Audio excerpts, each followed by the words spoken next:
السؤال يقول: هناك بعض الشباب التبس عليهم الأمر فيقولون: لماذا مشايخ المدينة لم يناصحوا هؤلاء الدعاة قبل أن يتكلموا عليهم في الأشرطة والمحاضرات؟ نرجو توضيح الأمر. فهذا السؤال سؤال مهم ويلبس به على كثير من الناس.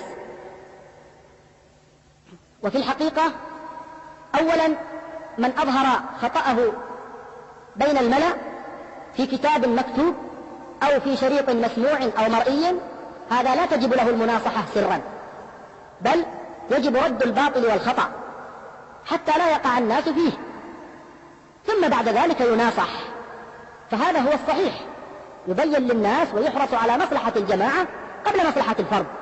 فإذا نوصح فيما بعد ورجع كان بها، وإن لم يناصح وإن لم يرجع فلا حول ولا قوة إلا بالله. هذا هو الواجب. ولكن مع هذا نزلنا على الرأي الآخر. أشياخ المدينة ناصحوا ولله الحمد، ولكن علم ذلك من علم وجهله من جهل، فمن جهل له الحق في أن يسأل ويبين له، ومن علم فإن عاد إلى الحق فجزاه الله خيرا، وإن كابر وباهت واتبع هواه فلا حيلة فيه. فأقول: أما أنا فسأذكر في بيان هذا السؤال أمورا.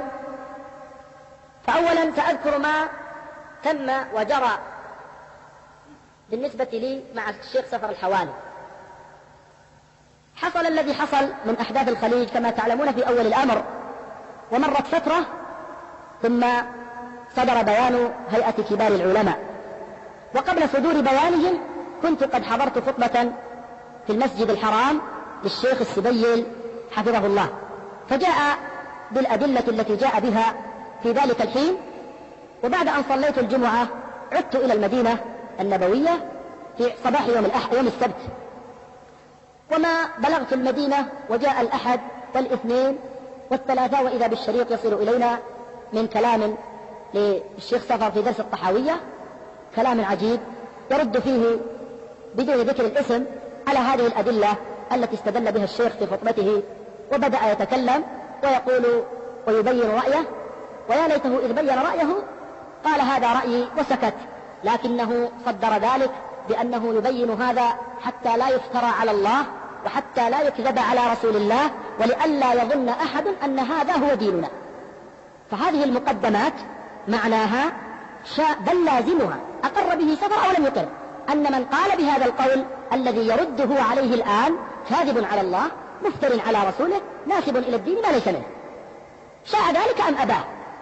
فكتبت إليه رسالة ثم أنفذتها إليه مع بعض الإخوان ووصلته، وانتظرت فترة منه الرد فلم يأتني رد.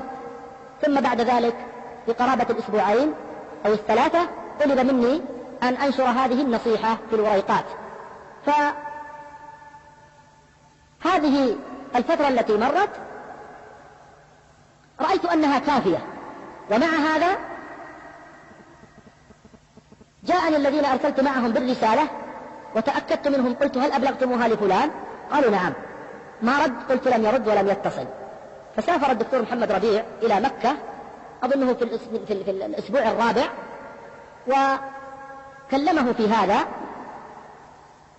فقال له: إن فلانا، هل تعرف فلانا؟ هذا سفر يسأله، فقال: نعم أعرفه، وسأله عني، ثم قال له: هذا قسى علي في نصيحة وكذا، كتب كذا وكذا وأسلوبه فيه قسوة وأنا ما قصدت هذا.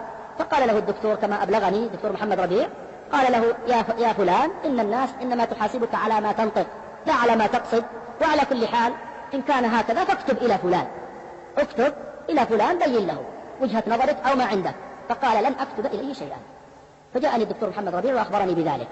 كنت قبلها قد بدأت بأيام أري بعض الإخوة هذه النصيحة التي كتبتها إليه في ورقات معدودة، لا أحفظ الآن عدد هذه الورقات. ثم بعدها طلب مني بعض الإخوة والأشياخ أن لو نشرت هذه النصيحة فعسى الله ينفع بها من غره هذا الكلام الذي صدر من الدكتور سفر. فقلت: لا مانع، نشرتها. لم يرد علي ولم يجبني بشيء فنشرتها. ثم سمعت له بعد ذلك شريطا تكلم فيه على هذه القضية بعد أن صدر بيان هيئة كبار العلماء، الذي تكلموا فيه يبين أن الأمر يجوز إلى آخره. فتكلم في بعض أشرطته وبدأ يستدل بالقواعد الكلية وكذا وكذا، يريد أن لا يعترف بأن المسألة فيها أدلة خاصة. فالحاصل بدأ يستدل أن هذا الأمر بعد أن اعترضوا أنه لا يجوز رجع في هذا الشريط وبدأ يحول وأن الأمر يجوز للضرورة. عجبا. ثم بعد ذلك بدأ يتفلت من الأدلة وأن هذه الضرورة بنيت على قواعد كلية، وبدأ يدور حول هذه النقطة فجاء بعجب عجاب. ثم قال الأدلة العامة الكلية كذا وكذا وبدأ يتكلم. ثم قال أما هذه الأدلة الأخرى التفصيلية فلسنا بحاجة إليها أصلا حتى وإن صحت، يعني أدلة السنة. فتعجبت من هذا الكلام، فسجلت شريطا في هذا وأبقيته عندي، وحصل بيني وبينه اتصال. بدأت أناقشه في بعض هذه العبارات، فتكلم بكلام دار بيني وبينه في هذا، وسأطويه ثم أخبركم إن شاء الله فيه في موطنه. على كل حال اقتربت الدراسة أو اقترب الفصل الأول من النهاية، فاختبر الطلاب وجاءت الإجازة وسافرت إلى جيزان. وكنت قد سجلت شريطا وأرسلته أو أردت أن أنشره، فأعرضت عن هذا وأضربت، ثم أعطيت منه نسخة للأخ صاحب تسجيلات طيبة، وقلت إذا بلغت جدة فسلم على فلان وأعطيه الشريط هذا وقل له هذا رد من فلان على كلام لك. وسجلت كلامه فسلمه إليه قبل أن أنشره. ثم مددت الإجازة ومددت حتى قامت الحرب، وتعلمون هذه القضية. ثم عدنا بعد ذلك قرب رمضان ولم تقم الدراسة أيضا. فالحاصل أن الأمر هذا استمر. بعد رمضان علمت بأن سفر يقول إن فلان اتصل بي وقال لي والله إنني أحبك في الله، والمباحث ضغطت علي هي التي ضغطت علي حتى أرد عليك، أو هي التي طلبت مني أرد عليك. فتعجبت من هذا. مر رمضان وأنا أقول لعل الناس أو هؤلاء النقلة ما فهموا، والآن زمن أصبح الناس ينقلون فيه كل ما يسمعون ولعل. فمر رمضان كله، مر شوال، ذي القعدة، وفي ذي القعدة جاءني العلم وتأكد. فجاءني شاهدان وشهدا على هذا بالله العظيم في يوم جمعة من أيام ذي القعدة، ذكرتهما بالله العظيم فقالوا والله سمعنا هذا منه. ويقول أيضا إن عند الشريط بهذا مسجل. فكتبت إليه رسالة بعد أن كتب لي شهادة ووقعها، فكتبت له رسالة وسميت الشخصين فيها بأن فلانا وفلانا جاءني وشهدا بهذا، ثم حملتهم الرسالة إليه. فذهبا وسلماها إليه، ثم جاءني فيما بعد فقلت يا فلان سلمت الرسالة لسفر؟ قال نعم. قلت فما قال لك؟ وفي هذه الجلسة جئت بشاهدين آخرين من المدينة النبوية حتى يسمعوا كلام الناقل للرسالة. فقال الله يهديك، أما قال أنا ما قلت هذا الكلام. فقلت له إذن أنت كاذب أو هو كاذب. فقال لي والله إنها لكلمة لا تحتمل الوهم، قالها لنا. ثم بعد ذلك انصرفنا يقول معه من هذا الدرس، درس الطحاوية، بعد أن سلمناها الرسالة أمام الشباب، وقال لنا هذا المقال اجتمعنا به في بيت في جلسة خاصة، وقال بل قالها وعندي الشريط مسجل. فقلت أنت الآن تنقل عنهم أمرين متناقضين، بعد أن خرج من المسجد قال ما قلت، ثم في الجلسة الخاصة قال ما قلت، فإما أنت كاذب أو هو. فاستمر على هذا وأكد أمره باليمين. فكتبت له في رسالتي التي سلمها إليه الرجل في أول مرة: أما أنني اتصلت بك فنعم، وأما أنني قلت لك كيت وكيت وكيت فنعم، وأما أنني قلت لك والله إن المباحث هي التي ضغطت علي أو طلبت مني أرد عليك فوالله ما قلتها لك ولا صدقت في ذلك. استحيت حين أن أقول له بالكلمة الصريحة كذبت، فحورتها إلى اللفظ الآخر وهو بمعناه. أما بعد ذلك تبين الكذب، فالآن لا نستحي أن نقول يكذب بكل صراحة. فالمهم قلت له والله ما قلتها لك ولا صدقت في ذلك، وليس بيني وبينك في المكالمة أحد حتى يشهد على ما قلت إلا الله سبحانه وتعالى، وإنني لأدعوك إلى المباهلة في المسجد الحرام عند الكعبة، وإلا فاتق الله سبحانه وتعالى واذكر اليوم الذي يجمع. أسأل الله أن يجمعني وإياك بين يديه حفاة عراة غرلا بهما ويقتص للمظلوم ممن ظلمه. هذه الرسالة هذا نصها، واحتفظت لنفسي أيضا بصورة منها. وكانت أشرطتي قبل الحج في تلك السنة قبل العام الماضي 411 كنت قد أرسلتها للشيخ صالح الفوزان، أرسلت شريطين اثنين، وأرسلت معها صورة من شهادة الشخصين باتهام سفر لي بهذا الكلام. ثم مرت المدة وجاء بعد الحج وحصل الذي حصل. المهم قال إن سفر وعده أنه يسمعه الكلام هذا في هذه المكالمة، فشاء الله سبحانه وتعالى أن يجمع هذا الرجل بشخصين أو ثلاثة من عندنا من المدينة، فذهبوا إلى سفر في بيته وسألوه الشريط هذا، فقال ماذا تريد؟ يقول للمتكلم ماذا تريد به، وهو الذي نقل إليه الرسالة، ماذا تريد به؟ قال أنت وعدتني أنك تسمعني، قلت تعال لي في البيت أسمعك، وأنه الآن هو موجود في جدة وفي مكة. فقال أنت ماذا تريد؟ فقام مع بعض الإخوان وقال نريد أن نعرف إن كان فلان كاذب فالله لا يرده، نبين أمره للناس، وإن كنت أنت نبين للناس. وقال هذه المسألة بين المشايخ وهذا الأمر لا تشتغلوا به واشتغلوا بطلب العلم، والمشايخ يحلون هذا بينهم. فقال له هذا الرجل قال أنت وعدتني، قال ما عندي شريط. فقام الإخوان من عنده وقال له واحد منهم قال هذا يكذب، فطلعوا من عنده وجاء بعدها بفترة وأخبرني بالذي جرى، ثم جاءني الذين حضروا معه وأخبروني وأكدوا الخبر. فهذا مما حصل بيني وبين سفر. نصحت له وأرسلت عليه من يكلمه وأرسلت إليه الشريط قبل أن أنشره، لم أعط إلا أذنا صما. هذا ما يتعلق باختصار بما جرى معي بيني وبين الشيخ سفر. أما الشيخ ربيع حفظه الله فقد حصل بينه وبين العودة قريبا من هذا، فإنه لما عزم على نشر كتابه كتاب أهل الحديث هم الطائفة الناجية المنصورة أو الطائفة المنصورة، جاء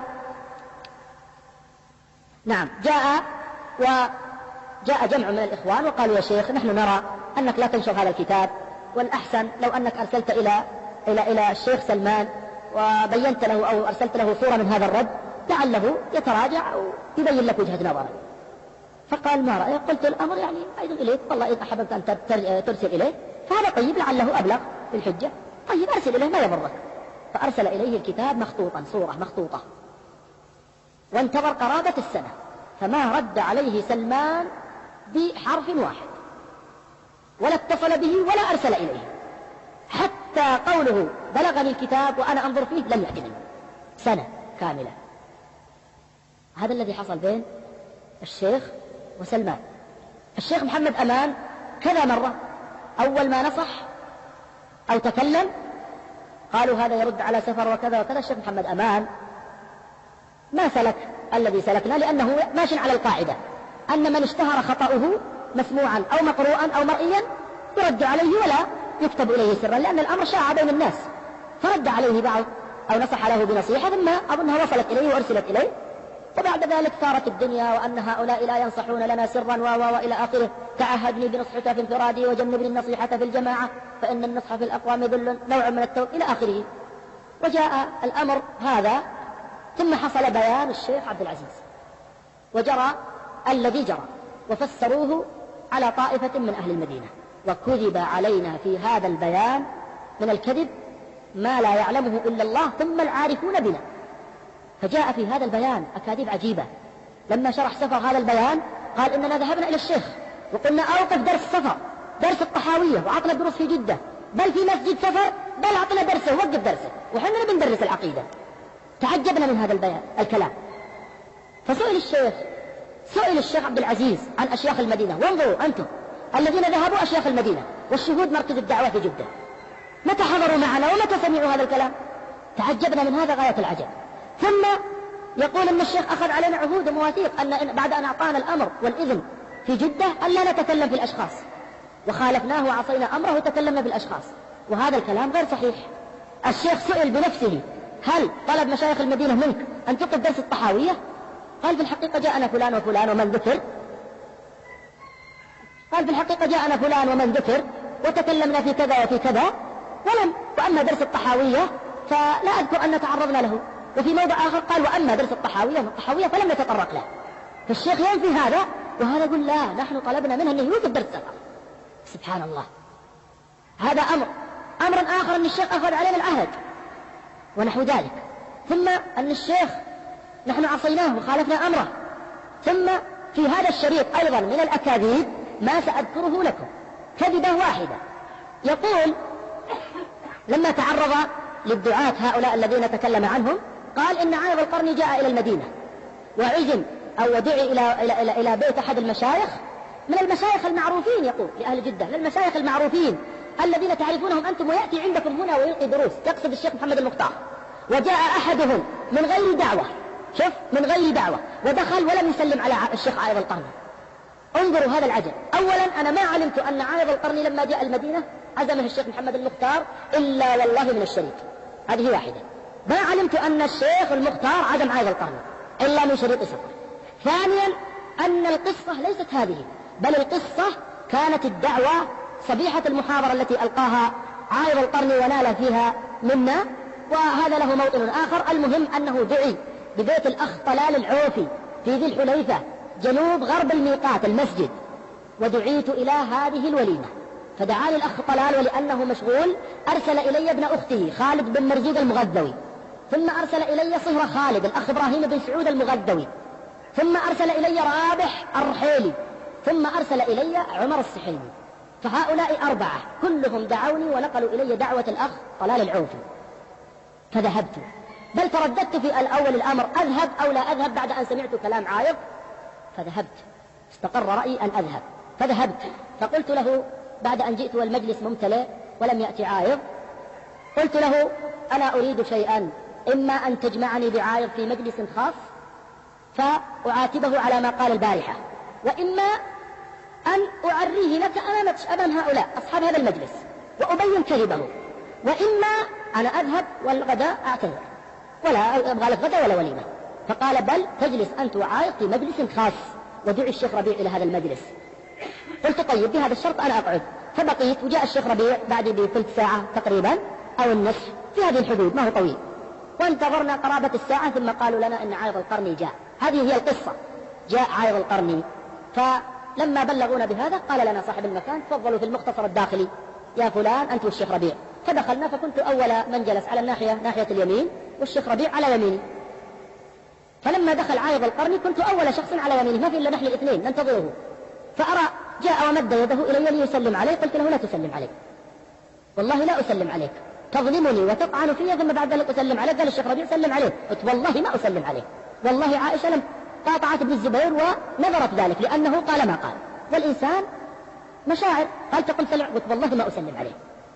فالحاصل حصلت مشادة، دخل بعض الذين دخلوا أو بعض الذين دخلوا مع عايض، ثم خرجوا وبقينا أنا والشيخ ربيع ومحمد المختار وعايض القرني، الشيخ محمد المختار والشيخ عايض والشيخ ربيع ومكلمكم، 4 فقط. فدار بيننا كلام على المحاضرة هذه. ثم بعد هذا الكلام المهم وصلنا إلى قضية أن سفر يطعن فينا، وقلت له بالأمر الذي سمعتم قبل قليل. فقال لي أما هذه فلك بها عندي شهادة، إن سفر قال أمامي في مجلس فيه 22 داعية أن محمد بن هادي اتصل بي وقال لي والله إني أحبك في الله والباحث اللي طلبت أرد عليك. فقلت يا شيخ ربيع اسمع الآن، هذه شهادة عايض القرني تضاف، والشيخ محمد المختار يشهد على هذا، محمد ابن محمد المختار الذي يلقي بعض الدروس في عدة الأحكام في جدة. وتعجب الشيخ محمد من هذا الكلام. فقلت يا شيخ ربيع الآن القضية أصبحت قضية صحيحة، ليس عندي شك من القديم، والآن زادت. فهذا موقف سفر، يعني اتصلنا به وأرسلنا إليه وكتبنا له وأرسلنا الأشرطة، والنهاية المباحث هي التي ضغطت علينا.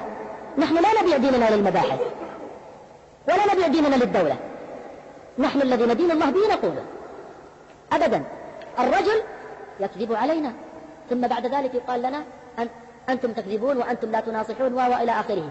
فانظروا، يأتي في شرح بيان الشيخ ويقول دعاه بعض المشايخ الذين تعرفونهم، ويأتيكم هنا في جدة ويلقي الدروس عندكم وتعرفونه جيدا، ويأتي شخص من غير دعوة ويدخل ولا يسلم على الشيخ عايض.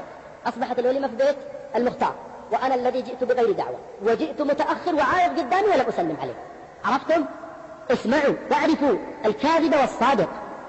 أما مسألة اجتماعنا بالشيخ فقد كذبه الشيخ في شريط أننا طلبنا إيقاف الطحاوية.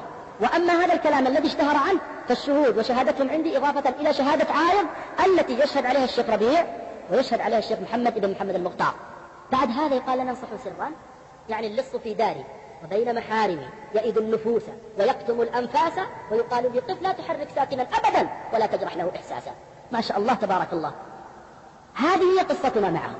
إذا أخطأوا علنا قال تعهدني بنصحك في انفرادي وجنبني النصيحة في الجماعة، فإن النصح في الأقوام نوع من التوبيخ لا أرضى استماعه، فإن خالفتني وعصيت أمري فلا تجزع إذا لم تعط طاعة. أنت لا يجب لك النصيحة سرا وأنت حالك هذا. ومع هذا مشينا على هذا القول وجئنا، وكانت النتيجة والجزاء هو هذا. ثم الكذب علينا وعلى أشياخنا بهذه الأكاذيب، نسأل الله العافية والسلامة. وأما مسألة الطعن فينا فنحن سنتكلم في هذه المناهج ونبينها. وعندهم جعلونا كذا وجعلونا كذا وجعلونا نحن والعلمانيين في خندق واحد وأشرطتنا مأجورة، ولا نتكلم على الرافضة ولا نتكلم على النخاولة وهم عندنا في المدينة. النخاولة عندنا في المدينة انتهوا بحمد الله، خلاص كلهم أسلموا على يدي سفر يوم أنكب المدينة، ما بقينا ولا نخولي واحد ندعوه، كلهم أسلموا، ما أبقى لنا سفر من رباع، ما بقينا ولا نخولي ندعوه، أسلموا على يديه. يعيرنا بهذا وهو بالأمس في المدينة، ماذا عمل فيهم؟ وأما الصوفية فالله يعلم، ثم الذين سمعوا كلامنا يعلمون، فلا يقاتل الناس ولا يغالطهم بمثل هذا الكلام. نحن نحارب الإخوان المسلمين بمنهجهم الفاسد المشتمل على الترفه وعلى الخروج وعلى التصوف بأنواعه وعلى جميع البدع. فسنسكت عن الرافضة، نحارب البنا لأنه يدعو إلى التقريب بيننا وبين الروافض، نسكت على أصل التقريب وهم الرافضة. سبحانك هذا بهتان عظيم. يقولون أشرطتكم لا تنتشر، ما سمعناها. نعم ما سمعتموها لأن التسجيلات لا تأخذها، التسجيلات لكم لا تنشروها بل ويعتدى عليها، وهكذا. فهذه هي القضية وهذا هو الأمر. وجعلنا عند بعضهم أنجس من الكلاب واليهود والنصارى. مجرد ذكر أسماءنا ينجس المسجد، وتذكر فيه اليهود وتذكر فيه النصارى ويذكر فيه جميع أعداء الإسلام ولا ينجسون المسجد. أما نحن فمجرد الذكر ينجس المسجد. لا أريد أن أنجس المسجد أو المكان بذكر أسمائهم وهم معروفون. ونحن والعلمانيون في خندق واحد، ونحن نشايع العلمانيين الذين قالوا في يوم من الأيام إن أردتم أن تستريحوا فاذبحوا هؤلاء الدعاة، ونحن شايعنا الذين طعنوا في كرامة عائض القرن. هكذا يقول هذا الرجل: كبرت كلمة تخرج من فيه إن قال إلا كذبا. لما حصل لعائض ما حصل كتبت فيه قصيدة نصرته بما أعتقد يوم أن كان، ولا أزال الذي فيه من الحق أشهد له به، ولقد دافعت عنه بعد هذا كله قريبا في مجلس وذكرت الذي أعرف فيه من الخير. والذين حضروا هذا المجلس هم في المدينة يعرفون ويشهدون بذلك، ما يحملنا شنآنهم على أن نظلمهم. ومع هذا يقول: نحن شايعنا الذين طعنوا أو روجوا للطعن في كرامة عائض القرن. وبعد ذلك يبلغني بعدها بفترة أنهم ينشرون قصيدتي في الدفاع عن عائض القرن. فسبحان الله من هذا التناقض، يكيلون بكيلين ويزنون بوزنين. تعجبت من هذا، يعني شيء. المساجد يذكر فيها اليهود ويذكر فيها النصارى. مسجد رسول الله الكلاب كانت تخفق فيه ولم يتنجس، الأعرابي بال فيه فألقي عليه ذنوب من ماء وطهر ولم يتنجس، المشركون كانوا يدخلون فيه ولم يتنجس. نحن كذلك تذكر بعدنا حنان عشراوي ولم تنجس المسجد، نصرانية وامرأة، لو كانت مسلمة لكان لنا عليها حق الذكورة، لكن نصرانية وامرأة تذكر ولا تنجس المسجد، ونحن مجرد ذكرنا ينجس المسجد. فسبحان الله العظيم. وبعد هذا يقولون فينا الذي يقولون، يردون علينا ردا علميا لا يغرنا، الناس من قديم راد ومردود عليه، يبينون هذا، ولكن لأنهم يغمطون الحق، يغمطون هذه الأشرطة ويحاولون سترها ودفنها. لماذا؟ لتستقيم لهم دعواهم الفاشلة الخواء، وهي أن أشرطة هؤلاء أين كلامهم في الصوفية؟ أين كلام؟ ما سمعنا لهم شيء، ما سمعت لنا، أنت تخنقنا، تسجيلاتكم تخنقنا، أين ينتشر؟ وإذا انتشرت بين خاصة الشباب أو بعضهم بطريقة خاصة جيء إليه وقيم عليه وحقق معه وشدد عليه وكتبت عليه التعهدات ألا يروج هذه الأشرطة التي تثير الفتنة. سبحان الله العظيم. هذا هو الأمر، إرهاب. كيف تريد الأشرطة تنتشر؟ كيف تريدها تنتشر؟ أقول بعد هذا يأتي ويقول بعضهم يعني أننا نجس ولا تنجس المساجد بذكر أسمائنا، وهذا أسوأ شريط سمعناه، وهو شريط القحطاني محمد سعيد حينما قال أن الشيخ توبنا، توبوا إلى الله، اتقوا الله من الوقوع في الدعاة وإلى آخره، ونحن خالفنا الشيخ بل وقابلناه بسخرية واستهزاء. يقول هكذا، وأن الشيخ أخذ علينا التوبة وكذا وتوبنا ولم نسمع له. وبعد ذلك ما يريد أن ننجس المساجد بذكر أسمائنا، ونحن شرذمة قليلة وأشرطتنا مأجورة، وأننا نقف مع العلمانيين في خندق واحد، وأننا شايعنا العلمانيين وساعدنا الذين روجوا للطعن في كرامة عائض القرن إلى آخره من الكلام الذي سمعتموه أو سمعه كثير منكم. ونحن هذا الأمر الذي يقوله أننا نجس وننجس المساجد يذكر كل من دب وهب من المشركين واليهود والنصارى، وكل ما يستقذر ذكره ولا ينجس المسجد، وذكر أشياخ أهل المدينة تنجس أو ينجس المسجد، ويذكر اليهود والنصارى ولا ينجسون، يذكر حنان عشراوي ويتكلم عليها وهي امرأة ونصرانية ولا تنجس المسجد. وأما نحن فمجرد الذكر نجس للمسجد. مسجد رسول الله كان يدخله المشركون، يدخله عبد الله بن أبي بن سلول، تدخله الكلاب تخفق فيه، بال فيه الأعرابي، وكل ذلك طهر وتطهر. أما نحن مجرد الذكر نجاسة، ما سمعنا بهذا أن مجرد ذكر الاسم أو الشيء ينجس المكان. فوصلنا إلى درجة عند القوم أو عند هذا الرجل أنجس من الكلاب واليهود والنصارى، نسأل الله العافية والسلامة. وكذب علينا في هذا أمرا كذبا عظيما.